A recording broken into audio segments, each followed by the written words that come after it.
Hi and welcome to a new section of the course.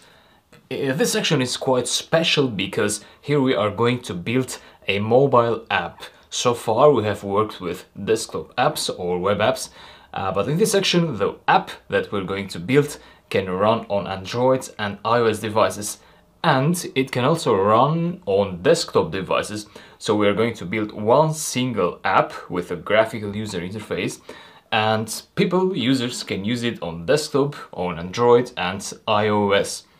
This app is going to have a login interface where the user can log in and also sign up to register as users of the app, and then they can push some buttons to get some quotes from the app. So they will say how they feel, if they feel happy or sad or love, so they'll give a feeling, and the app will try to, so if the user is sad, the app will try to make them happy by giving a quote that is relevant to their state of emotions. Right, so this is the app. I'm sure it's going to be interesting. We are going to use the Kiwi library. It is a third-party library for Python, which allows you to build apps, so desktop and mobile apps also. So let's dive in and I'll talk to you in the next lecture. See you.